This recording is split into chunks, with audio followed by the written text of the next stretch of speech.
రాహుల్ గాంధీ గారు ప్రధానమంత్రి అయితే దేశ ప్రజలకే మేలవుతుంది. రాహుల్ గాంధీకి చేసుకునేది ఏం లేదు. వాళ్ళే ఆస్తులు పాస్తులు దారాదత్తం చేసి ప్రజలకు. వాళ్ళ తండ్రి మోతీలాల్ నెహ్రూ లక్షల కోట్ల రూపాయలు స్వాతంత్ర ఉద్యమంలో దేశ ప్రజలకు దారాదత్తం చేసిరు. వాళ్ళు ఆస్తులలో పుట్టిరు, ఆస్తులు దానం చేసిన కుటుంబం అది. కాబట్టి దేశ ప్రజల రక్షణ మేలు కోసమే రాహుల్ గాంధీ గారు ప్రతిపక్ష నాయకుడిగా కాంగ్రెస్ పార్టీ ఈరోజు పార్లమెంట్లో మీ ప్రజల హక్కుల కోసం పోరాడుతున్నది. ఇది ఆంధ్రప్రదేశ్ తెలంగాణ దేశ ప్రజలు గమనించాలని నేను ఈరోజు విజయవాడ కాంగ్రెస్ పార్టీ కార్యాలయంలో ఈ యొక్క ప్రెస్ మీట్లో నేను తెలియజేస్తున్నా.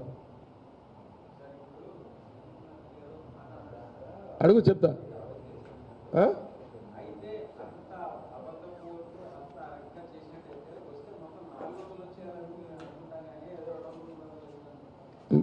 ఏం పేరు మీది?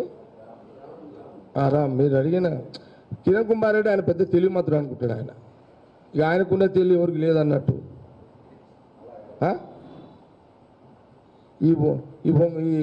ఇక అదే అందుకే అంటున్నాను నేను. అది ఏంటి ఎవడైనా 400 సీట్ల డిజైన్ చేస్తాడా? దొంగ ఓట్లు ఎవడన్నా అడిగితే ఏం కిరణ్ కుమార్ రెడ్డి గారు పల్లె ఏం చెప్తారు నాకు అర్థమే కాలేదు. అది ఏమని కదా, ఎవడైనా దొంగతనం చేస్తే అల్మారి చూస్తాడు కానీ ఇల్లంతా లెంగుతాడు.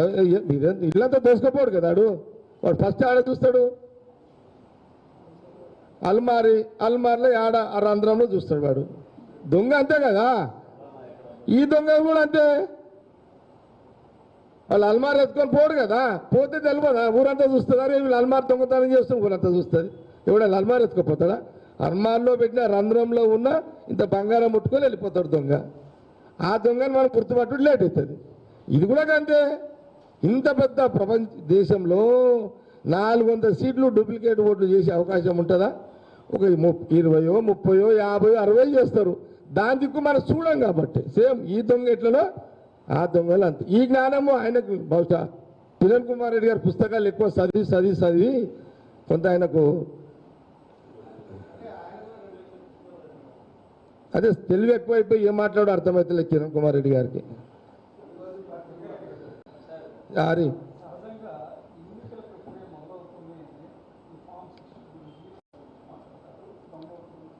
ఎస్ అవును.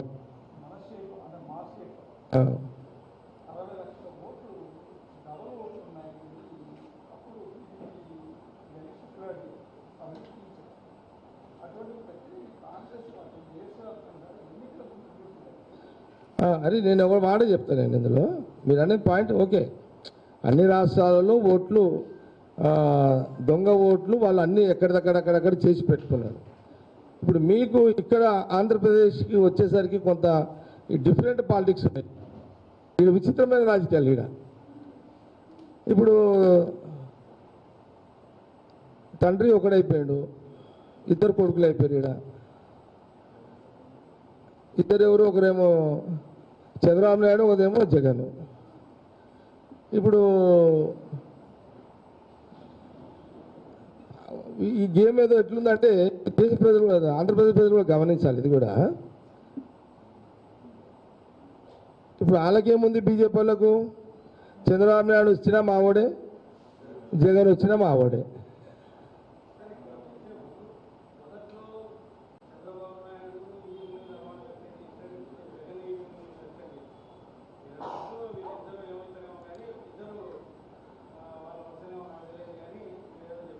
అంటే వీళ్ళ వరుసలు వీళ్ళిద్దరు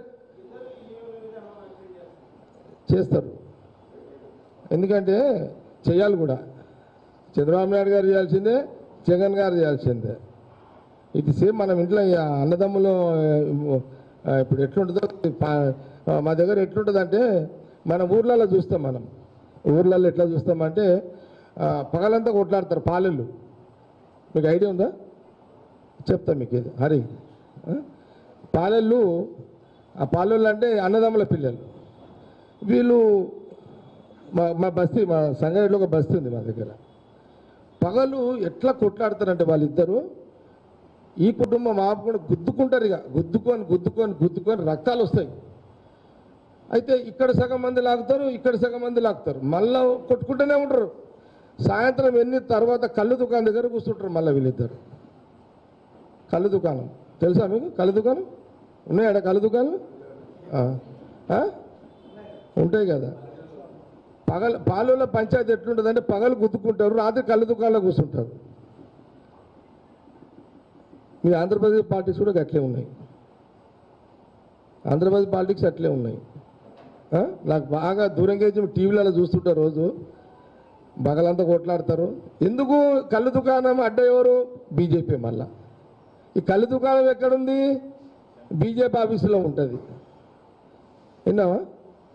ఆడ కూర్చొని ఏమనుకుంటారు అంటే, అరే ఎక్కువ గుద్దినవరా, నువ్వు ఎక్కువ గుద్దినవరా, ఇట్లా మాట్లాడుకుంటారు. ఇవన్నీ కళ్ళు దుకాణాలన్నీ ఇవే పంచాయతీలు ఉంటాయి.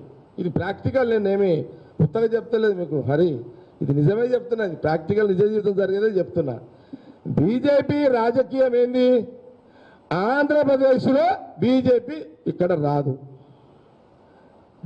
ఈ ఆంధ్రప్రదేశ్ ప్రజలు బీజేపీని ఒప్పుకోరు. ఉంటే టీడీపీ, లేదంటే చంద్రబాబు నాయుడు, లేకపోతే జగన్. వీళ్ళిద్దరు ప్రస్తుతానికి ఫీల్డ్లో ఉన్నారు. అతను వచ్చినా మావోడే, ఒకసారి ఇతను వచ్చినా మావోడే. మీ దగ్గర ఏమైపోయింది? ఒకసారి చంద్రబాబు నాయుడు జగన్కి ఇచ్చారు, ఇప్పుడు చంద్రబాబు నాయుడుకి ఇస్తారు. మళ్ళా జగన్ వస్తే మావోడే అన్నది ఇది దేశ ఆంధ్రప్రదేశ్ ప్రజలు గమనించాలి. ఇది కాంగ్రెస్.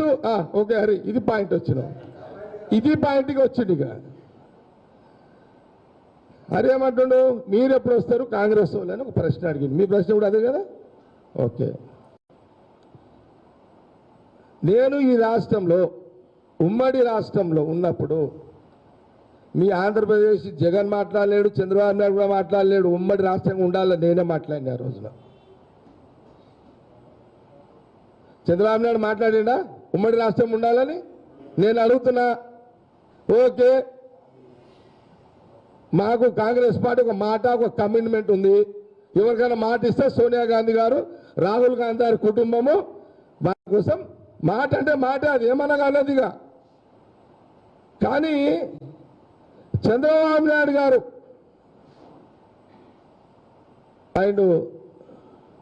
ఎవరు ఆయన జగన్ గారు, వీళ్ళిద్దరే కదా పోయి లెటర్లు ఇచ్చింది. ఫస్ట్ రాష్ట్రం డివైడ్ చేయమని వీళ్ళే కదా ఇచ్చింది. ఇంకేమో డౌటా? నేను తెలంగాణ గడ్డ మీద ఉన్ని సమైక్యంగా రాష్ట్రం ఉండున్నా నేను ఒక్కనేనా? ఆ రోజు చంద్రబాబు నాయుడు అనలేడు, ఆ రోజు జగన్ కూడా అనలేడు. ఇది ఆంధ్రప్రదేశ్ ప్రజలు నోట్ చేసుకోండి. నేను ఇడికే దీన్ని ఆపేస్తా. ఓకే, ఈ టాపిక్ ఇడికే దీనికి. ఈ ఎన్నికల కమిషన్ ఇంపార్టెంట్ మనకు.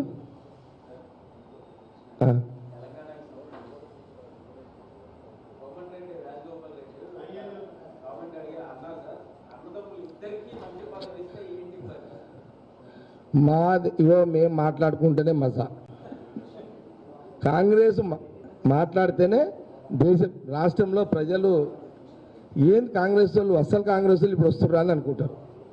కాబట్టి మేము ఏది మాట్లాడినా మాకు నడుస్తుంది. అది మాకున్న స్వతంత్రం.